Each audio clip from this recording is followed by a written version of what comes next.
K M. Mani വിഷയത്തിൽ മധ്യസ്ഥനാകാൻ താനില്ല എന്ന് P K. Kunhalikutty അറിയിച്ചു. താൻ മുൻകൈയെടുത്ത് യാതൊരുവിധ അനുരഞ്ജന ചർച്ചയും നടക്കുന്നില്ലെന്നും കുഞ്ഞാലിക്കുട്ടി തിരുവനന്തപുരത്ത് പറഞ്ഞു. അപ്രസക്താണ്. ഇപ്പോൾ ഒരു രാഷ്ട്രീയ പാർട്ടി ഒരു തീരുമാനമെടുത്ത് പിറ്റേ ദിവസം അവരാഗ്രഹിക്കാതെ ഏതെങ്കിലും തരത്തിലുള്ള പ്രേരണ കൊണ്ട് തിരിച്ചു കൊണ്ടുവരാൻ അങ്ങനെ ഒരു പ്രശ്നമേ ഇല്ല. എനിക്ക് ഇപ്പോൾ ചർച്ച നടത്തുന്ന ഒരു അജണ്ടയില്ല. ഞാനതാണല്ലോ പറഞ്ഞത്, അങ്ങനെ ഒരു പരിപാടിയില്ല. മധ്യസ്ഥനായി നിൽക്കാൻ ഞാൻ തയ്യാറല്ല. പിന്നല്ലേ എന്നെ ആക്കണ പ്രശ്നം. അതിലങ്ങനെ ഒരു മധ്യസ്ഥയുടെ ഇഷ്യൂ ഉത്ഭവിക്കുന്നില്ല. ഓരോ പാർട്ടികൾക്കും അവരവരുടെ ഇഷ്യൂ ഡിസ്കസ് ചെയ്യാനും കൈകാര്യം ചെയ്യാനും ഒക്കെ ഉള്ള സ്വാതന്ത്ര്യമുണ്ട്. അതിൻ്റെ ഇടയിൽ മറ്റൊരു പാർട്ടിയുടെ പ്രതിനിധി മധ്യസ്ഥനാകുന്നത് ശരിയല്ല. അവരുടെ കാര്യം നോക്കാൻ അവർക്കറിയാം, ഞങ്ങളുടെ കാര്യം നോക്കാൻ ഞങ്ങൾക്കും അറിയാം. അവരുടെ കാര്യം അവർക്ക്, ഞങ്ങളുടെ കാര്യം ഞങ്ങൾക്ക്.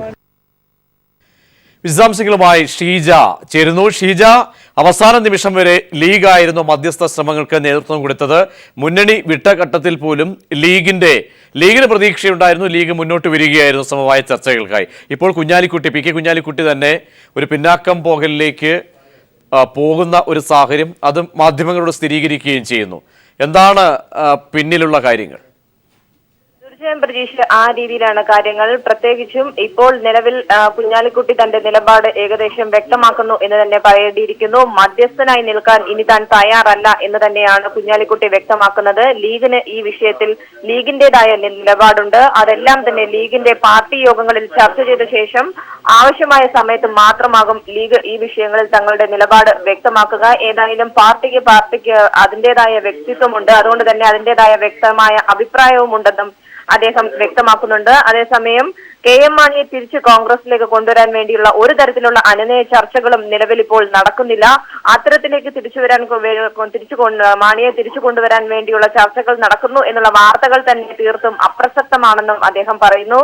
ഒപ്പം തന്നെ ഭാവിയിൽ ഉരുത്തിരിഞ്ഞു വരേണ്ട വിഷയമാണിത്. മാണിക്ക് UDF-ലേക്ക് തിരിച്ചു വരണം എന്നുണ്ടെങ്കിൽ അത് ഭാവിയിൽ ഉരുത്തിരിഞ്ഞു വരേണ്ട കാര്യങ്ങളാണ്. ആ വിഷയത്തിൽ ഏതായാലും ഒരു തരത്തിലുള്ള അജണ്ട പ്രകാരമുള്ള ചർച്ചകളും ഇപ്പോൾ നടക്കുന്നില്ല. ഇനി അത്തരത്തിലുള്ള ചർച്ചകൾക്ക് മധ്യസ്ഥ വഹിക്കാൻ താനില്ല എന്ന് തന്നെയാണ് കുഞ്ഞാലിക്കുട്ടി വ്യക്തമാക്കുന്നത്. അതോടൊപ്പം തന്നെ ഒരു പാർട്ടിയുടേതായിട്ടുള്ള രാഷ്ട്രീയപരമായ തീരുമാനം എടുത്തു കഴിഞ്ഞ സ്ഥിതിക്ക് ആ പാർട്ടിയുടെ പുറത്തേക്ക്, അവരുടെ തീരുമാനത്തിന് പുറത്തേക്ക് ഉടനെ പാഞ്ഞു കയറാൻ വേണ്ടി ലീഗ് ഇല്ലെന്നും അദ്ദേഹം വ്യക്തമാക്കുന്നു. പ്രജീഷ്, അതായത് ഷീജ, ഇനിയുള്ള ഒരു ചർച്ചയ്ക്കുള്ള വഴി പോലും കെ.എം. മാണി തുറക്കുന്നില്ല, വഴി ഇടുന്നില്ല.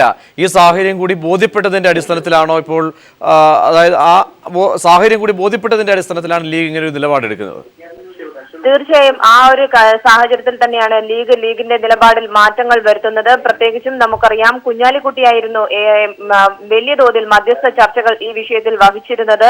എന്നാൽ കെ.എം. മാണി തന്റെ നിലപാടിൽ ഉറച്ചു നിൽക്കുന്നതും നിലപാട് കടുപ്പിച്ച ഒരു സാഹചര്യത്തിൽ കൂടിയാണ് ഇനി ഏതായാലും മധ്യസ്ഥ നിൽക്കാനായി താൻ ഇല്ല എന്നൊരു നിലപാടിലേക്ക് കുഞ്ഞാലിക്കുട്ടി തീരുമാനമെടുത്തിട്ടുള്ളത്. അതുകൊണ്ട് തന്നെ ഈ കാര്യത്തിൽ ഇനിയൊരു അനുനയ ചർച്ചയ്ക്കുള്ള സാഹചര്യവും ഇപ്പോൾ നിലവിലില്ല എന്ന് തന്നെയാണ് നമുക്ക് മനസ്സിലാക്കാൻ സാധിക്കുന്നത്.